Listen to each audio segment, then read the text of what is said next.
Senator Biden, words have in the past gotten you in trouble, words that were borrowed and words that some found hateful. An editorial in the Los Angeles Times said, in addition to his uncontrolled verbosity, Biden is a gaffe machine. So we're on a no malarkey tour, meaning we're telling the truth.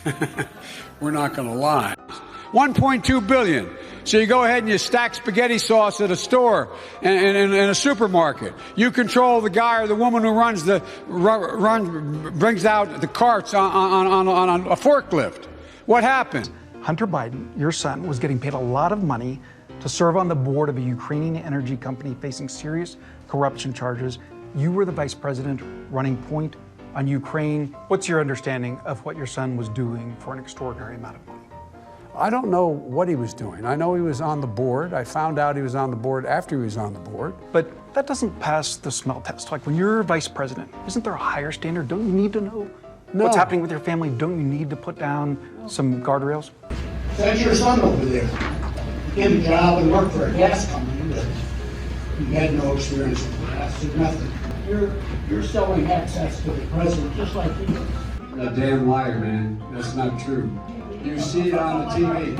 No, I know you do. And by the way, that's why I'm not sedentary. I get up and you want to check my shape on. Let's do push-ups together here, man. Let's run. Let's do whatever you want to do.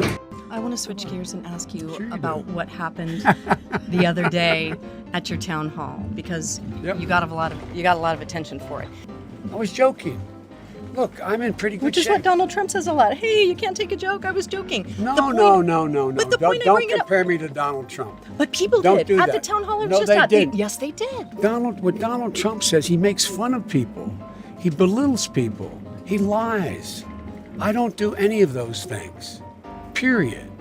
And the other thing we should do is we should challenge these students. We should challenge students in these schools to have advanced placement programs in these schools. We have this notion that somehow if you're poor, you cannot do it. Poor kids are just as bright and just as talented as white kids. Power naps. Looks like he got one yesterday while his boss was discussing the federal budget. Just a resting of the eyes. Rich Fitzgerald, the county executive for Allegheny County Executive, for being here. And Well, good to see you. As you know, I got lots of support from you in here. That's where more to come, I think. So. I've had a great relationship. In Delaware, the largest growth in population is Indian Americans moving from India. You cannot go to a 7-Eleven or a Dunkin' Donuts unless you have a slight Indian accent. I'm not joking. Oh, gigantic.